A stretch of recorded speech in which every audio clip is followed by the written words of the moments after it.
Reconocimiento y realidades de la accesibilidad en espacios públicos.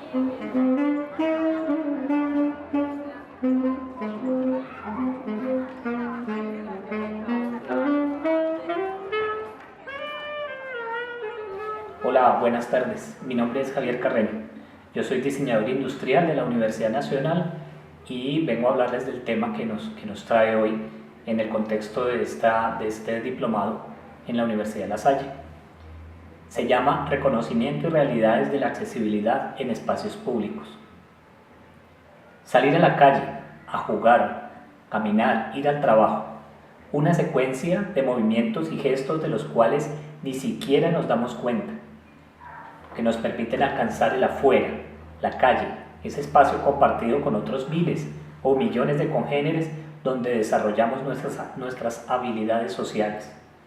Al menos esa es la realidad de una persona con todas sus funciones corporales más o menos en buen estado general. Pero para las personas cuya realidad incluye funciones corporales alteradas, esos gestos y movimientos son muy diferentes y la calle y lo público se ven de una manera muy diferente. Muchas veces es un lugar agresivo donde todo le indica que no debería estar ahí. La exclusión se vive de mil y una maneras y muchas son muy sutiles, casi imperceptibles para el ojo distraído. Tengo la condición de discapacidad desde hace relativamente poco, lo que me permite tener las miradas de los dos lados, del normal, entre comillas, y desde la discapacidad. Nunca antes tuve contacto con alguna persona con discapacidad. Es así que un reconocimiento de esas otras realidades es importante, casi imperativo para pensar esos espacios públicos de manera que se permitan replantearse, no solo físicamente o con obras civiles, sino como motivadores de un espíritu incluyente entre los habitantes y los usuarios de las ciudades. Hace ya unos meses fui invitado a participar en un evento sobre discapacidad en la ciudad de Bogotá. Allí me di a la tarea de relatar en un día cotidiano algunos de los problemas a los que una persona en silla de ruedas, como yo, se enfrenta en las calles, las barreras físicas y las actitudes de algunas personas que no ayudan mucho en el asunto. Retorno un poco al final de la narración para iniciar esta charla, desde el punto de lo actitudinal respecto a la discapacidad reflejado en los espacios públicos. Aún vivía en Bogotá y me desplazaba por la calle 45 hacia el oriente. Normalmente me desviaba por calles aledañas para tomar una ciclorruta que me llevaba bien la mayor parte del camino, pero me alejaba un poco de mi casa. El camino era un poco más largo, pero mucho mejor que irse por las aceras de esa calle 45, que eran más bien terribles, muy rotas, sin rampas y muy viejas. Pese a esto, decidí caminarme directamente por la 45, ya que había visto que estaban reparando los andenes y se veían un poco más adecuados para la silla. Subí el puente peatonal de la 45/30 al frente de la Universidad Nacional, bajé el puente, me devolví en la esquina, pasé luego el puente y ahí sí conecté la calle 45. Al principio el camino es lo de siempre, rampas con pequeña o mucha inclinación, casi ninguna que llegue al nivel de la calzada como debería ser. A todo esto se suma una sorpresa, un aviso de un restaurante cercano invitando a los almuerzos ejecutivos que sirven, amarrado a un volardo recién instalado justo al final de una rampa recién hecha. Mientras veo el obstáculo y decido qué hacer, un mesero que está viéndome me grita desde el restaurante en mención: "Eso no importa, pase por un ladito". Eso no importa, me quedó sonando al pasar por un ladito del letrero.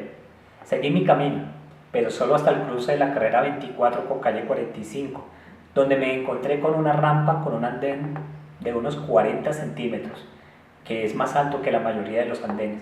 Pensé de nuevo en el "eso no importa" de aquel mesero en el restaurante. Eso no importa. Me quedó sonando realmente la frase y es en este espacio donde tengo la oportunidad de traerla a colación. Podría decir que estas palabras, "eso no importa", se han vuelto como un mantra intangible en el trato con nuestros semejantes. A veces pienso que sí, aunque en algunas ocasiones me encuentro con gente espontánea que colabora más allá de lo que uno esperaría. Pero en el asunto de espacios públicos, esa duda se inclina más a pensar en el hágale por un ladito, que eso no importa, gana mucho terreno. ¿Cómo reconocemos los espacios que no son amables o que nos sirven? Utilizan una serie de señales convenidas, una semiótica de las formas, aprendidas desde que nacemos. Son construcciones culturales que nos son muy útiles para la sobrevivencia en estos espacios comunales. Saber dónde se puede estar, dónde solo pasar, dónde detenerse, recrearse, jugar. A veces las transgredimos, a veces las respetamos. Cuando nuestro cuerpo cambia y algo deja de funcionar normalmente, como fue en mi caso, estas normas que se veían tan claras también cambian. Y es entonces cuando me di cuenta de cuánto ignoramos en la forma de ver los espacios. Para acercarse a un reconocimiento de espacios públicos, hay que tener un mínimo de sensibilidad, empatía y entender lo que significa ser una persona con discapacidad. Decía Le Corbusier, el famoso arquitecto francés, trabajar cada uno en su esfera de competencias y según sus posibilidades por una vivienda y una ciudad más humana, por una ciudad que sea capaz y ordenada arquitectónicamente para que todos, incluso aquellos que usan sillas de ruedas, puedan circular, acceder sin trabas, plenamente y libremente. Algunos arquitectos y planificadores han olvidado que el contexto construido para esta población a veces se convierte en una barrera física, que imposibilita en algunos casos el libre acceso a muchos de los lugares públicos y privados, lo que converge y ocasiona una situación de exclusión social. El libre acceso a lugares públicos o privados se ha convertido en un problema que nos compromete a todos. Más aún cuando en nuestro quehacer cotidiano podemos involucrar acciones en los espacios o situaciones que afectan nuestro entorno social y que en contexto y sin darnos cuenta impedimos la libre movilidad. Entonces, vamos a ver los dos tipos generales de barreras. Primero tenemos las barreras arquitectónicas urbanas, y son aquellas barreras físicas que se encuentran a nivel urbano, en las vías y en los espacios públicos. Estamos hablando de aceras, pasos a distinto nivel, obstáculos en parques no accesibles. Actualmente en el país existen muchos impedimentos de este tipo para personas con discapacidades. Encontramos calles en las que es casi imposible que una persona en silla de ruedas pueda pasar, o porque son estrechas o porque se encuentran obstáculos en medio como papeleras, bordillos muy altos o incluso cuando no existen las aceras.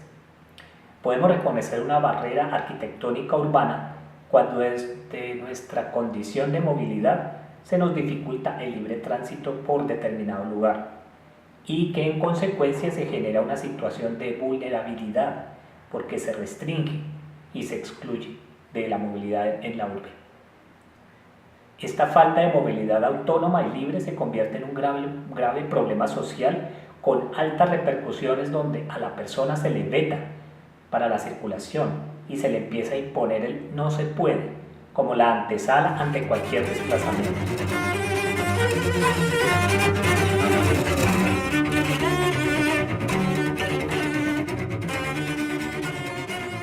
En segundo lugar, tenemos las barreras arquitectónicas puntuales en la construcción.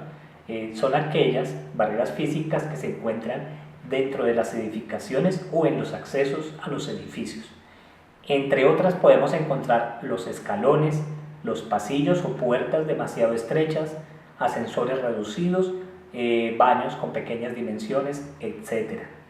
Estas barreras se atenúan cada vez más, toda vez que segregan y excluyen total o parcialmente a las personas con movilidad reducida, las cuales corresponden al edificio mismo, que no fue creado para personas en condición de discapacidad.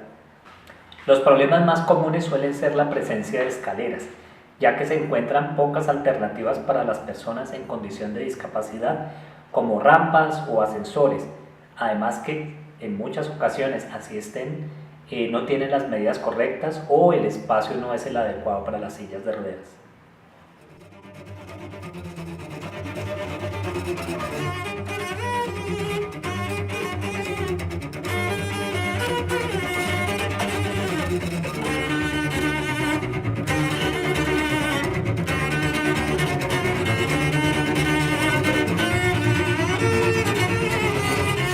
Existen algunos ejemplos o referencias que nos pueden ayudar para la identificación y categorización de los espacios públicos. Existe una experiencia en Uruguay, en Montevideo, que se llama Barrio Accesible, que tenía por finalidad la promoción de la accesibilidad universal en los barrios a partir de la movilización de vecinos, organizaciones sociales, empresas públicas y privadas. Estimulaba la participación activa de los ciudadanos para la transformación de los entornos, una cuestión que es muy importante para la apropiación ciudadana, para que visibilicen la accesibilidad de sus propios espacios. Hacia el 2014 era que se estaba gestando este proceso.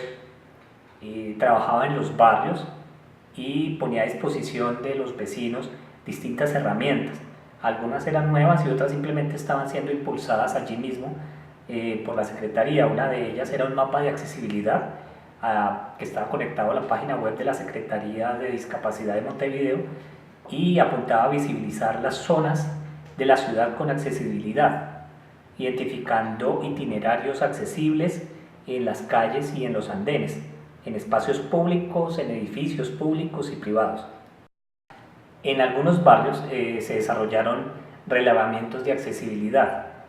En estas instancias los vecinos marcaban un espacio de 6 o 7 manzanas en algún determinado punto y recorrían las calles identificando las barreras con ayudas de formularios muy sencillos. Y no se trata solamente de identificar si hay rampas o no, sino también que busca identificar barreras de comunicación. Entre comillas dice, hay muchas acciones pequeñas en los barrios que constituyen barreras físicas. Por ejemplo, cuando se estacionan autos en los andenes se generan barreras para quienes transitan por allí, o cuando comerciantes ponen carteles que invaden los andenes. El mapeo se propone identificar estas barreras y generar conciencia en los vecinos sobre ellas. Otra herramienta importante son los toques por la accesibilidad en los barrios que apoyan estos promotores de inclusión. Básicamente constituye en la realización de eventos artísticos y culturales y básicamente promover que en los lugares donde se van a hacer estas actividades tratar de incorporar elementos de accesibilidad, ya sea en el armado de los escenarios o en los recorridos. Desde el programa vamos a asesorar, como dice uno de los involucrados en el programa, desde el programa vamos a asesorar cómo se realiza el espectáculo con condiciones de accesibilidad para que alguien que tenga una discapacidad física pueda participar. Y también el programa se propone crear coordinadoras por la accesibilidad en los barrios, que se entienden que son el ámbito propicio para la conformación de colectivos de personas capaces de articular acciones, iniciativas y proyectos que incrementen la accesibilidad. Tuve la oportunidad de entrevistarme con el gerente de la empresa Amable en Armenia, que es la que se encarga de las obras públicas. Es el equivalente al INU en Bogotá.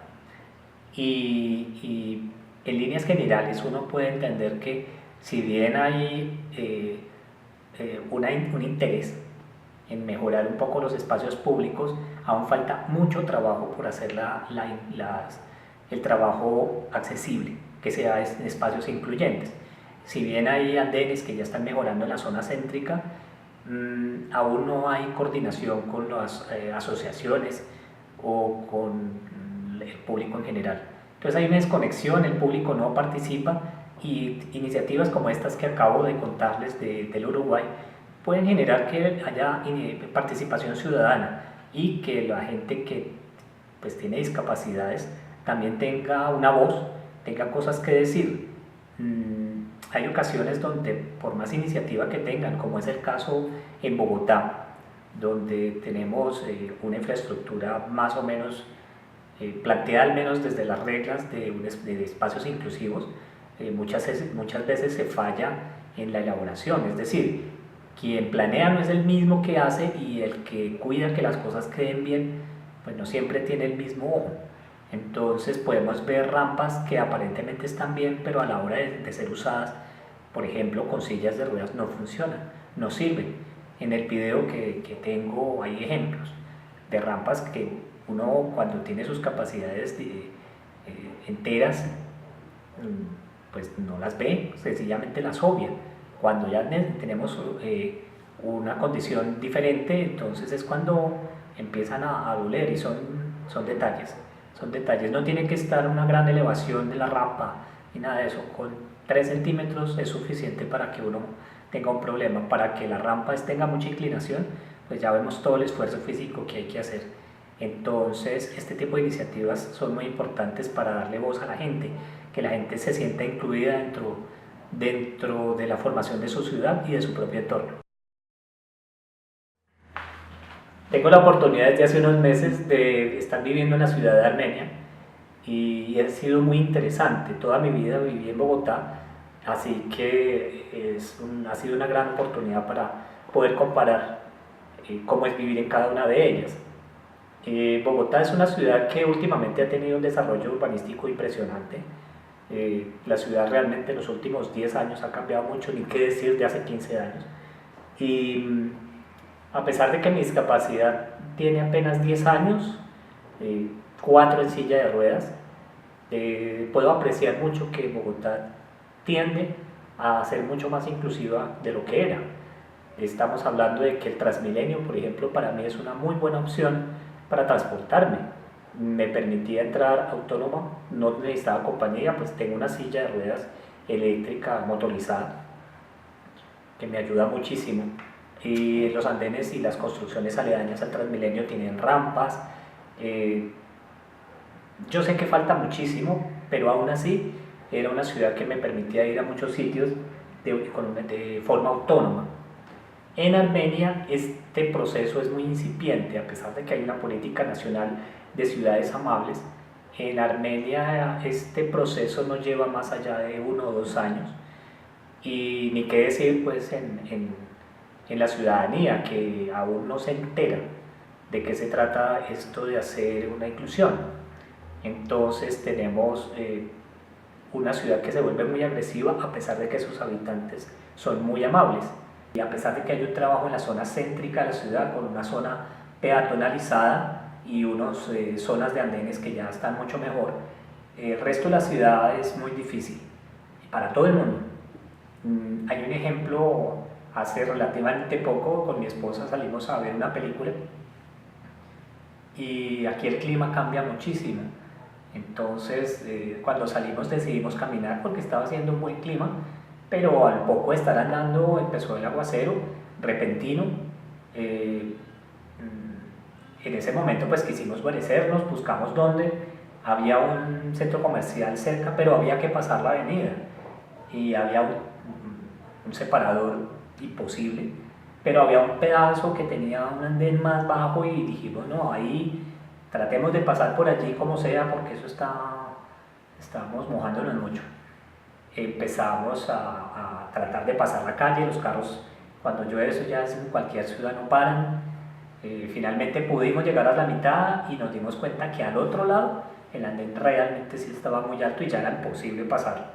Entonces la tarea de devolvernos, al devolvernos pues lo mismo, los carros no nos dejaban pasar, finalmente pasamos, y todo se volvió un drama, todo se volvió un drama. Finalmente llegamos empapados, de muy mal genio, y como dice mi esposa, es que el problema no es la lluvia, el problema era que no había dónde caminar. Ya los andenes, al estar mal hechos, se encharcaban de una manera imposible. Estos jardines que se ven tan bonitos pues se volvieron un barrial. Entonces llegamos muy mal, y sentimos toda la agresividad de la ciudad, y nadie nos dijo nada. La ciudad, nadie, digamos que nos nos insultó, fue el espacio solamente, las características del espacio las que nos gritaban que no deberíamos estar ahí. Entonces fue un ejemplo de cómo puede llegar a ser tan agresivo un espacio público, que es donde uno simplemente pasa de un lado a otro. Y es increíble también que se reduce mucho a yo quiero pasar, a yo quiero llegar allá. Los espacios públicos son mucho más que eso. Los espacios públicos es donde la gente converge. Yo asumo que ustedes están en este diplomado y saben conceptualizar lo que significa todo espacio público, que no es solamente un andén, no es solamente llegar del punto A al punto B. Para las personas en estado de discapacidad, muchas veces les tratan de solucionar es eso: pase, siga, no más. Nosotros queremos ir tomados de la mano con nuestras parejas, tomarnos un helado, leer un libro, estar en los sitios. Entonces, cuando esto no es permitido, la exclusión se siente mucho más. De hecho, en Armenia es muy difícil ver gente en silla de ruedas. Se ven, pero no son muchos. Es gente joven, fuerte, y se ve que tienen en la cara que son osados. Es decir, la gran mayoría es gente que no sale, que están guardados, como pasaba en Bogotá hace unos años. En Bogotá ahora ya se ve mucha gente en silla de ruedas o con personas con problemas visuales, y eso es muy bueno. Es muy bueno verlos en las calles porque ya se están apropiando de los espacios. Para esta charla en Facebook, por curiosidad, simplemente me di a la tarea de poner una pregunta en un par de grupos de temas relacionados con discapacidad, preguntándoles cuál sería su espacio ideal de habitación, cómo describirían ellos un espacio soñado, simplemente como la conversación con un amigo que teníamos echando globos al aire y soñando con tonterías. Pero pues uno esperaría, de pronto quisiera una casa en una playa espectacular, quisiera poder salir en una montaña y tener la vegetación y flores y un paisaje lindo al frente, una piscina, no sé. Las respuestas todas tuvieron en común: yo quisiera un corredor más amplio, quisiera que la puerta del baño fuera más ancha, quisiera que en la cocina las mesas fueran más bajas. Todo relacionado con pasar. Y básicamente los sueños de las personas, al menos en ese momento, y las que respondieron, eran poder desplazarme en mi propia casa. Es un poco triste si uno lo piensa, porque pues, los sueños no pueden reducirse a eso. No puede reducirse a que en una ciudad digan, no, ahí hay andenes, ya con eso le hicimos su inclusión. Es mucho más que eso. Entonces, estos ejercicios de al menos ponerse en el lugar del otro, y ahí va mi gato de nuevo, de poderse plantear al menos este tipo de ejercicios parecidos a los que les conté sobre el Uruguay, pues hacen que veamos las cosas de otra manera, porque muchas veces somos nosotros como ciudadanos los que imponemos las barreras. Arquitectónicamente hay mucho que hacer, con urbanismo hay mucho que hacer, pero la ciudadana también tiene que incluirse dentro de estos procesos. Entonces les agradezco mucho, y hasta aquí el video, y ahora empieza la transmisión en vivo para que podamos hacer algo conversado. Gracias.